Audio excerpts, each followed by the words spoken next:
ایاک نعبد و ایاک نستعین۔ السلام علیکم ورحمۃ اللہ وبرکاتہ۔ عزیز طلباء و طالبات، آج جو میرے پاس عنوان ہے جواب شکوہ کا مسدس نمبر 8، اور بیٹا میرے ساتھ دو لیکچرر اردو کے ہمارے اردو شعبہ نام سے تعلق رکھتے ہیں۔ میر حسن صاحب سے پہلے آپ کا تعارف ہو چکا ہے کیونکہ انہوں نے ایک انٹرویو دیا تھا، اور میرے ساتھ نوید صاحب بھی ہیں، نوید خان صاحب، ماشاءاللہ، سوری سر۔ تو بیٹا یہ لوگ میرے ساتھ مل کر کام کرتے، میں نے پہلے بھی کہا میں ایک ادنا سا طالب علم ہوں اور کوئی بھی عقل کل نہیں ہوتا، چونکہ یہ کافی اوکھی چیزیں ہوتی ہیں، ان کے لیے ہم پہلے چیزوں کو ڈسکس کرتے ہیں، تو پھر ایک لیکچر تیار کیا جاتا ہے، پھر آپ لوگوں سے شیئر کیا جاتا ہے۔ تو بیٹا جواب شکوہ کا مسدس نمبر 8 ہے، جس میں اگر ہم شکوہ کی بات کریں تو علامہ اقبال نے کہا تھا، صفحہ دہر سے باطل کو مٹایا ہم نے، نور انسان کو غلامی سے چھڑایا ہم نے، تیرے کعبے کو جبینوں سے بسایا ہم نے، تیرے قرآن کو سینوں سے لگایا ہم نے، پھر بھی ہم سے یہ گلا کہ ہم وفادار نہیں، تو بھی تو دلدار نہیں۔ یعنی کہ علامہ اقبال نے یہ اللہ سے شکوہ کیا تھا کہ ہم نے تیرے لیے مارکے کیے، ہم نے تیرے لیے جنگیں کی، ہم تیرے لیے لڑتے رہے، اور اب تو ہمارے ساتھ کیا کر رہا ہے۔ یعنی کہ آپ کو شکوہ کا میں نے بتایا تھا، شکوہ کا پہلا حصہ جو اقبال اپنی شان بتا رہے ہیں، دوسرے حصے میں پھر اللہ کی طرف سے کہ اے اللہ تو ہمیں کیوں ذلیل و خوار کر رہا ہے۔ تو یہاں پر جواب شکوہ میں اقبال کیا کہتے ہیں، بازبان خدا، یعنی کہ صفحہ دہر سے باطل کو مٹایا کس نے؟ ہاں باطل، یعنی کہ بیٹا یہاں پر کفر جو تھے، کفر کو مٹانے والا کون تھا؟ یہ بازبان خدا، حقیقت میں اقبال یہ بات کہہ رہے ہیں کہ وہ جو حضرت ابراہیم تھے، ہم کہیں مثال دے دیتے ہیں، طارق بن زیاد ہے، صلاح الدین ایوبی ہے، حضرت ارسلہ ہیں، جنہوں نے کفر کو مٹایا، وہ کون تھا؟ در حقیقت وہ بھی تو مسلمان تھے، لیکن وہ تو اللہ کے پاس پہنچ چکے ہیں۔ لیکن اے مسلمان تو کیا کر رہا ہے؟ آیا کیا تو کفر کے خلاف تلوار اٹھا رہا ہے؟ کیا تو لڑ رہا ہے؟ صفحہ دہر سے باطل کو مٹایا کس نے؟ اللہ پوچھ رہا ہے کہ وہ کون تھے جن کی تو بات کر رہا ہے۔ اقبال نے کہا تھا نا، صفحہ دہر سے باطل کو مٹایا ہم نے، تو اقبال تو کہاں تک تلوار کو اٹھا رہا ہے؟ آج کے مسلمان کے لیے نشانہ ہے کہ اے مسلمان تو کیا تلوار اٹھا رہا ہے؟ آیا تیرے ہاتھ میں کفر کے لیے تلوار اٹھی ہے؟ پھر نو انسان کو غلامی سے چھڑایا کس نے؟ اللہ پوچھ رہا ہے، کیونکہ اقبال نے کہا تھا نو انسان کو غلامی سے چھڑایا ہم نے۔ اللہ پوچھ رہا ہے کہ تو نے کس کو، کون سا انسان ہے جس کو غلامی سے چھڑایا؟ کیا بلال جیسا انسان تو نے آزاد کروایا؟ کیا کسی کے نفس کی بات کریں، کسی کی ذات کی بات کریں کہ تو نے انسان کو کہیں سے آزاد کروایا ہے؟ آج کا مسلمان تو یورپ کا غلام ہے۔ چونکہ یہاں پر بات کی گئی تھی، اقبال نے یہ کہا تھا، میرے کعبے کو جبینوں سے بسایا، تیرے کعبے کو جبینوں سے بسایا ہم نے۔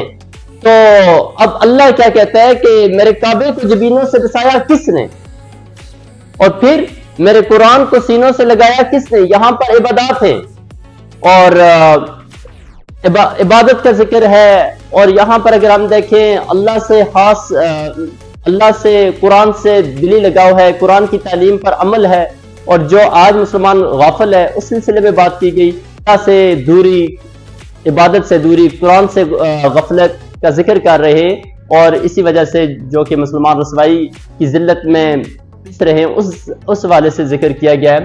تو میرے قرآن کو سینوں سے لگایا کس نے، کہ جو میرے قرآن پر عمل کیا کرتے تھے۔ ہم صحابہ کرام رضی اللہ تعالیٰ اجمعین کی طرف دیکھ لیں تو کہ وہ میرے قرآن پر عمل کرتے تھے تو دنیا پر حکومت کی۔ اب تم بھی تو مسلمان ہو، تم قرآن پر کتنا عمل کر رہے ہو، یہ مسلمانوں کے لیے یہ ایک عبرت ہے۔ پھر تھے تو ابا وہ تمہارے ہی، مگر تم کیا ہو، ہاتھ پر ہاتھ دھرے منتظر فردا ہو۔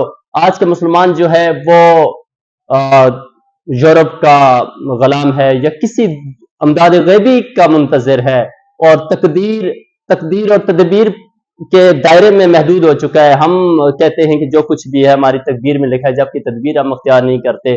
پھر ہم کیا کر رہے ہیں کہ یورپ کے پابند ہو چکے ہیں، ان پر نظریں لگائے بیٹھے ہیں کہ کہیں سے ہمارے ہاتھ میں آئے، جبکہ اللہ کی طرف ہم نے دیکھنا چھوڑ دیا، یا اللہ سے مانگنا چھوڑ دیا، اپنی ہمت محنت کرنا چھوڑ دی۔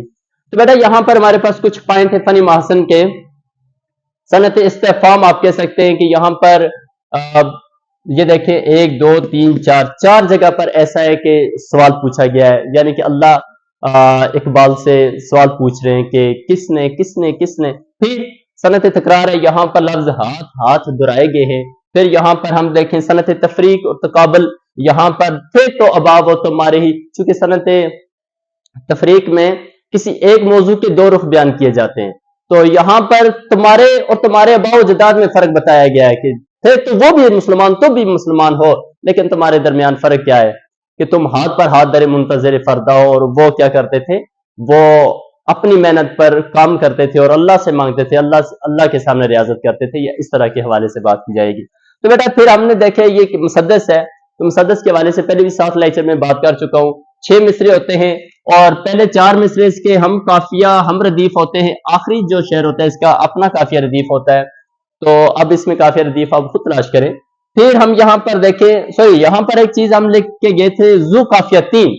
ذو قافیہ 3 میں یہاں پر آپ دیکھیں بیٹا، ذو قافیہ 3 کی میں نے پیچھے ایک کسی لیکچر میں تعریف بھی کی ہوئی ہے، جس میں 2 قافیے ہوتے ہیں. یہ دیکھیں جبینوں اور سینوں، یہ قافیہ اول ہے، اور اس میں پھر بسایا اور لگایا قافیہ دوم ہے. اس میں یہاں پر سے اور سے ردیف حاجت ہے، اور یہ کس نے اصل ردیف ہے، یعنی کہ جس شعر میں 2 قافیہ آ جائیں اور اس کو ذو قافیہ 3 بھی کہتے ہیں، ان کے درمیان کبھی کبھار یہاں پر ردیف ہوتا ہے، کبھی کبھار سوری یہاں پہ تو ہوتا ہے، یہ ردیف کبھی ہوتا ہے کبھی نہیں ہوتا. ردیف حاجت 2 قافیہ کے درمیان موجود ہوتا ہے. پھر بیٹا ہمارے پاس یہاں پر ہم نے 3 مرکبات تلاش کیے ہیں، صفحہ دہر، پھر نوع انسان اور منتظر فردہ. یہ 3 ہمارے پاس کیا ہیں کہ مرکبات ہے. آگے ہمارے پاس فکری جائزہ ہے اس شعر کا.